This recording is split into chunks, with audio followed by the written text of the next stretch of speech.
Imagine this. Your own daughter or sister is walking home alone on a street in New York late at night. The street is almost empty. There are hardly any people around. Suddenly, she hears footsteps getting closer behind her. She turns around and sees several people following her. She starts walking faster, but the footsteps get faster too. A few moments later, they block her path. Your daughter is terrified. She steps backward and screams, "Help me!" Then, even louder, "Please! Somebody help me!" But the street remains silent. No one comes. There is no police officer, no passerby. No one hears her voice. She is raped, and still, no one comes to help her. Okay, let's assume there was no human being there who could help. But Christianity makes an even greater claim. God was there. An all-seeing God, an all-hearing God, an all-powerful God, and a perfectly loving God. So, how do we escape one unavoidable question, that scream from your daughter that no human being heard? Did God not hear it either? Or did he hear it, but choose to do nothing? If he could have stopped what was happening, knew exactly what was happening, and loved your daughter, where was he that night? And this is where today's most uncomfortable question begins. If God exists, why does he hide? Why does his silence sometimes come at the exact moment when people need his presence the most? And this is not only an atheist's question, it is also the question of the Christian who prayed throughout life, believed, went to church, loved Jesus, but then, one day when they needed God more than ever, the only answer they received was silence. If your belief is truly based on truth, one difficult question should not frighten it. So, as we move forward, remember just one thing. Maybe by the end of this video, before you begin questioning God, you may start questioning your own beliefs. But do not immediately jump to the conclusion that God does not exist, because the next question is just as uncomfortable for the atheist. If there is no God, where are you getting the certainty to say, there is no God? Imagine I stand in front of you and say, there is an invisible red creature standing between us. You say, I can't see it. I respond, but it's there. You ask me for evidence, and I turn around and say, then prove that it isn't there. Would that be fair? No. If I am the one making the claim, the initial burden of proof is mine. So saying, I am not convinced that God exists, and saying, I can prove with certainty that no God could possibly exist, are not the same thing. The first person is saying that the available evidence is not sufficient to convince them. The second person is making another claim. So the same rule applies to both believers and atheists. Where there is a claim, there must be justification. Then comes a common argument. Just because God cannot be seen does not mean God does not exist. That is true. We cannot see air either. We cannot see gravity. We cannot see the flow of electricity. But this is where people sometimes make a subtle mistake. Gravity is invisible, but it is not silent. It leaves measurable effects. We cannot see electricity with our eyes, but the light bulb turns on. We cannot see the wind, but we can watch the trees move. So the real question is not simply, why can't we see God? The deeper question is this. If God is personal, wants a relationship with human beings, hears prayers, guides people, and can intervene, then what is his uniquely identifiable effect? Remember this question, because later, we are going to apply the same standard to prayer. This is where the problem of divine hiddenness begins. Imagine a person who does not hate God. He is not denying God simply because he wants an excuse to sin. He is sincerely searching. He sits alone at night and says, Jesus, if you are truly there, please give me something that allows me to know. I don't want to reject you. I want the truth. One night passes, then a month, then a year. Nothing happens. There is no unmistakable sign, no voice, no experience that he can confidently identify as God. Now ask yourself, is his disbelief rebellion, or is it the result of an absence of convincing evidence? If a perfectly loving God truly wants a relationship with this person, why would he allow a sincere seeker to remain in prolonged uncertainty over such a basic question as, do you exist or not? Then comes the Christian response. If God made himself completely obvious, free will would disappear. People would obey him out of fear instead of loving him freely. It sounds powerful, but let's make an important distinction. Knowing that someone exists and being forced to love them are not the same thing. You know that the president of your country exists, but you are not forced to love him. You know your boss exists, but you are not forced to trust them. You can be completely certain that a person exists while still having the freedom to accept or reject a relationship with that person. So, why would God making his existence clear mean the end of free will? And if, within the Christian story itself, rebellion is possible even when God's existence is known, then certainty and obedience are clearly not the same thing. So why would giving a sincere seeker the minimum clarity of, yes, I exist, destroy love or freedom? Then another answer comes. If there were proof, where would faith be? But again, there is an important distinction. Knowing that God exists and trusting God are not the same thing. You know that your doctor exists, but trusting that doctor still requires evidence, experience, and relationship. You know your friend exists, but having faith in that person's character is something different. So, clarity about God's existence would not necessarily end faith. Maybe it would actually be the beginning of faith. If a relationship is what God wants, don't you at least need to know that the other side of that relationship exists? Now, let's move away from abstract philosophy and step into real life. Imagine a hospital room. A mother is holding her child's hand and praying, "God, please, save my child." She prays all night. By morning, the monitor goes flat. Now, we do not need to become overly emotional and jump to a cheap conclusion. But a serious methodological question arises. If the child survives, we say, God answered her prayer. If the child dies, we say, God had another plan. If you get the job, we say, God opened the door. If you do not get the job, we say, God closed the door for your protection. If the relationship survives, we say, God brought us together. If it ends, we say, God removed the wrong person from your life. Now stop for a moment and ask, what outcome would cause us to admit that the original claim was wrong? If the answer is no possible outcome, then are we really testing the claim, or are we protecting it from every possible result? And from here comes an even harder question. Until now, the question was, why doesn't God speak? Now it becomes, why doesn't God stop things? Murder can be blamed on free will. War can be blamed on human choices. Abuse can be blamed on human evil. But what about earthquakes, childhood cancer, genetic diseases, a baby born directly into suffering, an animal injured deep in a forest where no human being is even present, suffering for days? Whose free will caused that? At this point, the argument changes. Then comes the Christian response. Pain builds character. Suffering can produce courage, compassion, sacrifice, forgiveness, and other virtues. That may absolutely be true in some cases. But does all pain lead to growth? Some pain does not build people, it completely destroys them. Some children lose their lives before they are even old enough to learn a lesson from their suffering. So, the question is not merely, can something good come from pain? The deeper question is, was this much pain really necessary? Now, imagine a loving parent who has to give a child a painful injection. The child is crying. The parent does not stop the injection because the treatment is necessary. The child cannot understand the reason. But what does the parent do? The parent holds the child's hand, looks into the child's eyes, and says, I'm right here. Now, apply the same analogy to God. Suppose God has some higher reason why suffering should not be stopped. Not because he is unable to stop it, but because for some reason beyond our understanding it should not be stopped. Suppose we simply cannot understand that reason. Fine. But why is even the comforting presence hidden? If the pain was necessary, did the presence also have to be absent? There may be a reason not to stop the pain, but what is the reason not to say, I'm right here?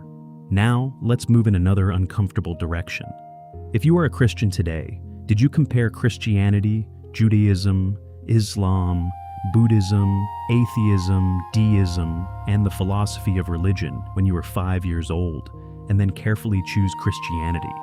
Most people do not choose their first worldview. It is given to them through family, culture, language, and community.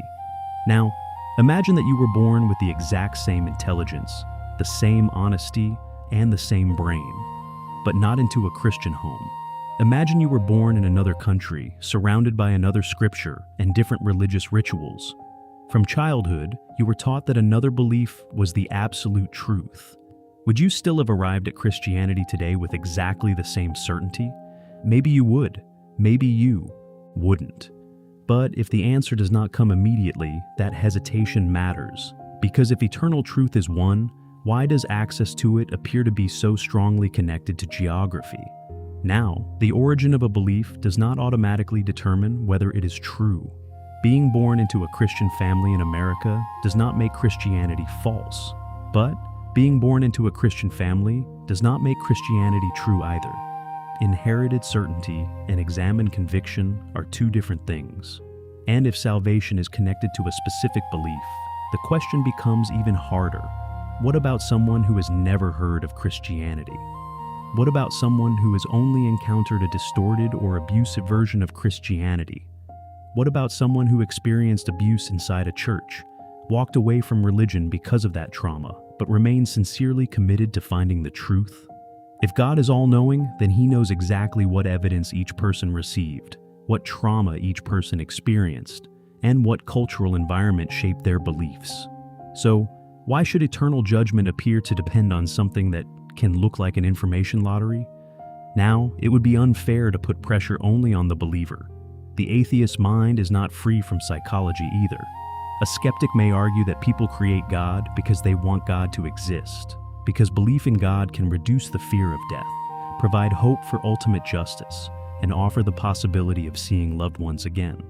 But the opposite direction is also possible. A person may reject God because they do not want God to exist. Maybe they dislike authority. Maybe they dislike the idea of moral accountability. Maybe they have experienced religious trauma. Maybe their identity has become strongly connected to atheism. So the same question applies to both sides. Are you actually following the evidence, or are you defending your identity? And just because a belief is comforting does not mean it is false. The truth that my family is safe can bring me comfort. Comfort is not the enemy of truth, but comfort is not proof of truth either. That is why the argument, God gives me peace, therefore God exists, is not enough. In exactly the same way, the argument, religion comforts people, therefore people invented God, does not automatically disprove God. Psychological usefulness and objective truth are two different questions. Now, look at another tension involving free will. If God is omniscient and knows the future completely, suppose He already knows that tomorrow you will choose coffee instead of tea. Can you choose tea? If you can, then God's prior knowledge could be wrong. If you cannot, then in what sense was your choice genuinely open? Christian philosophers have offered sophisticated answers to this. They may argue that knowing is not the same as causing, that God exists outside of time, or that what we call the future may somehow be present to Him. So, this is not a simple contradiction. But the question of hiddenness returns again. If God already knows who will become convinced, who will not, when every person will die, and what type of evidence each individual person needs, and if salvation is connected to belief in some way, then why not give everyone the clarity they need? Now let's move toward one of Christianity's strongest responses. A Christian may say, "You ask where God was?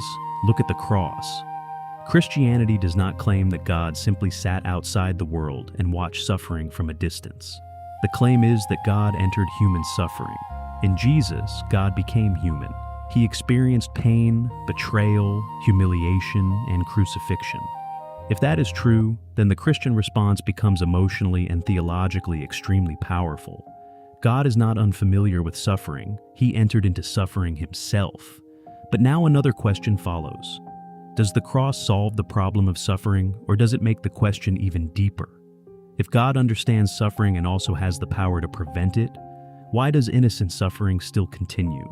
For the sake of argument, let's accept that Jesus was a historical person. Even then, three separate questions remain. Did Jesus exist? Did the resurrection happen? Was Jesus divine? These are not the same claim.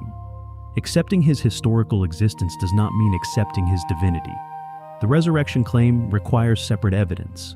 Divinity requires separate reasoning. So, we cannot simply jump from Jesus existed to, therefore Christianity is true. And if Jesus is the Christian God's decisive revelation to humanity, then today's sincere seeker still has to depend on ancient texts, historical testimony, and competing interpretations. If the living God still wants a personal relationship with people today, why does? Direct confirmation remains so unclear. A Christian may point to Romans 1 and say that creation itself is evidence for God. Look at the universe. Look at the stars, mathematics, physical laws, consciousness, life, and fine-tuning. All of these things are remarkable. This is strong philosophical territory, and it may also be intellectually shallow for an atheist simply to dismiss everything by saying, "It's all obvious, there's no mystery here." But wonder itself is not a conclusion. Suppose we accept that the universe points towards some kind of creator. Questions still remain. What kind of creator?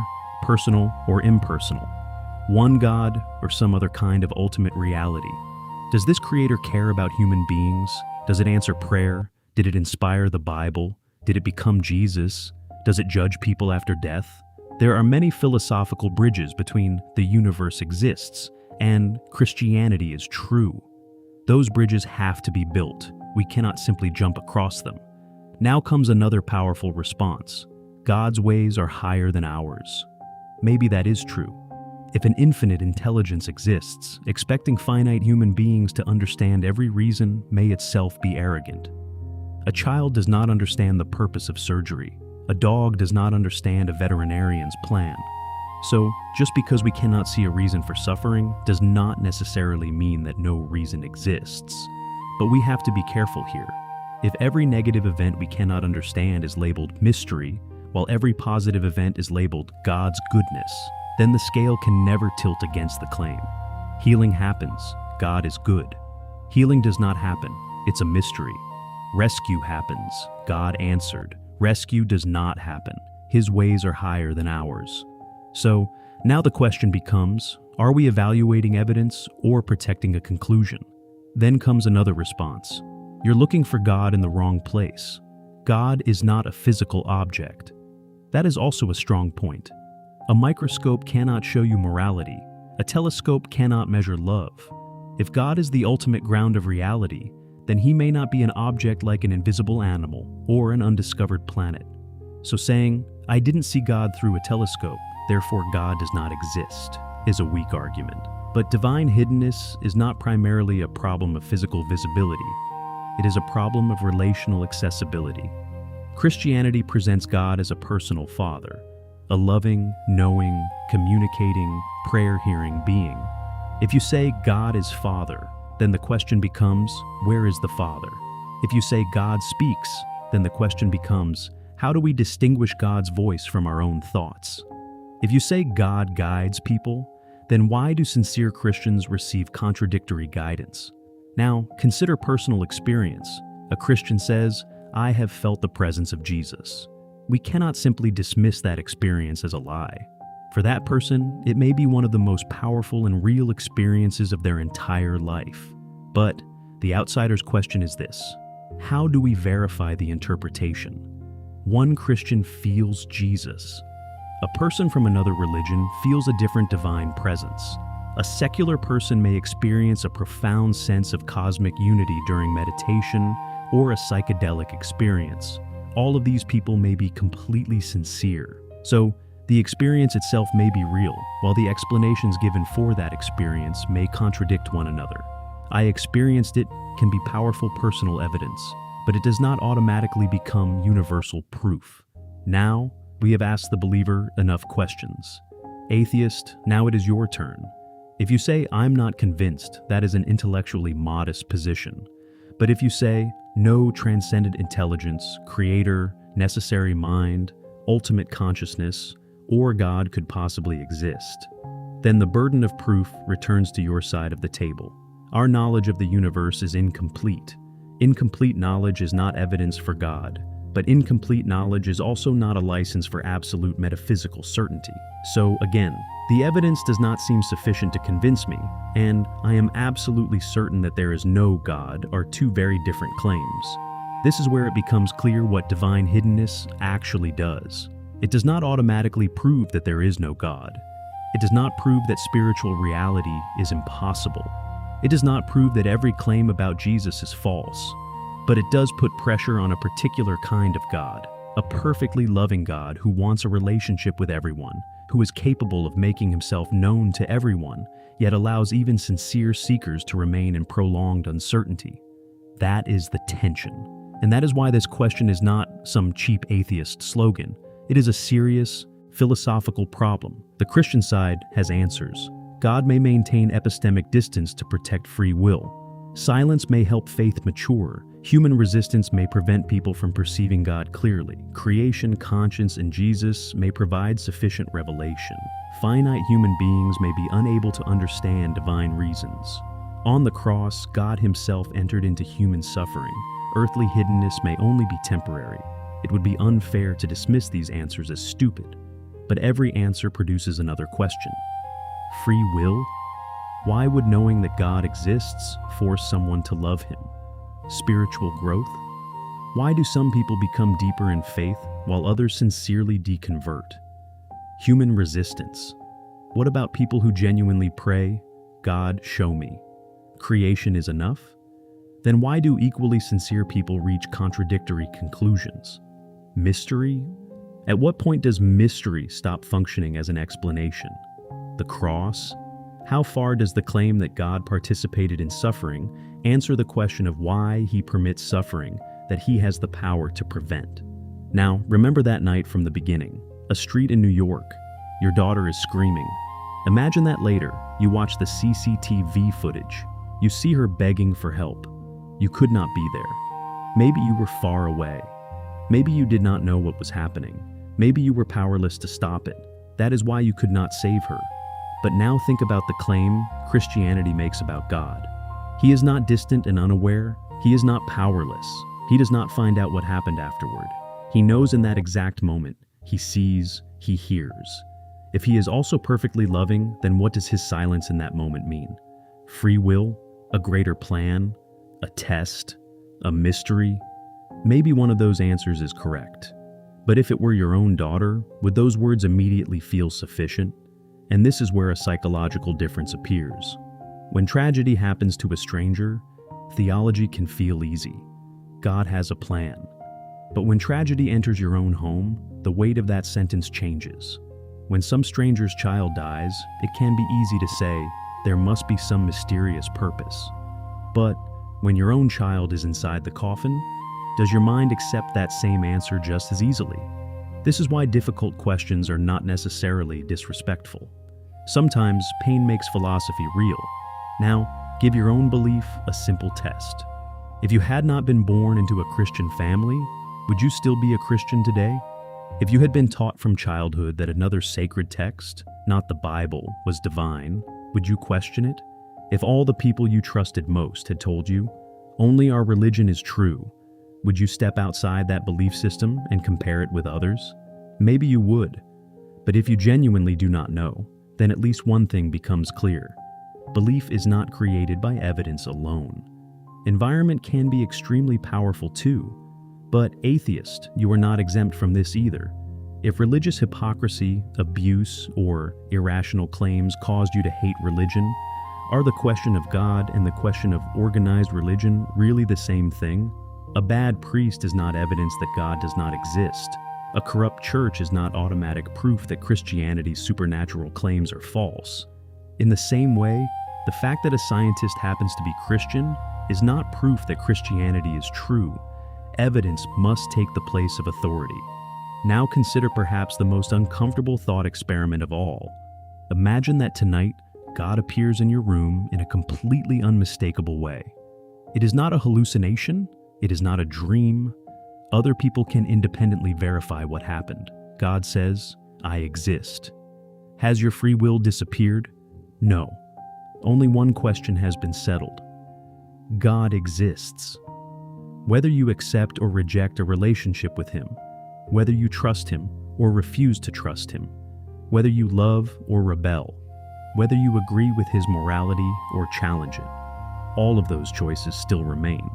So, the assumption that clarity and coercion are the same thing is, at the very least, worth questioning. On the other hand, maybe our question itself is incomplete. Maybe ultimate reality is not some giant human-like person. Maybe asking, "Where is God?" as though we are searching for a physical location is already a category mistake. Maybe the foundation of reality is consciousness, being, or something beyond our current concepts. Maybe organized religion has made God too human. Maybe some interpretations of Christianity are wrong, while some deeper transcendent reality is true. Maybe atheism is wrong. Maybe theism is wrong. Maybe we do not even have the final vocabulary needed to describe ultimate reality. But we should not invent certainty just to fill the gaps in our knowledge. Sometimes, "I don't know," may be the intellectually strongest and most honest answer. So, if you are a believer, do not test your beliefs only against weak atheist arguments. Test them against the strongest objections you can find. And if you are an atheist, do not defeat a few weak Christian clips and then declare yourself the winner. Engage with the strongest Christian philosophy. Truth does not win by choosing weak opponents. If something is true, it should be able to survive the strongest challenges. Now let's return to the original question. If God exists, why is he hidden? One possibility is that God does not exist, so silence is exactly what we should expect. Another possibility is that God exists but is not personal. Another is that God is personal but maintains distance for some reason. Another is that God has revealed himself sufficiently, but human psychology, culture, or resistance distorts our ability to recognize that revelation. Another is that Jesus is the decisive revelation of God. Another is that the model we are using to define God is itself wrong.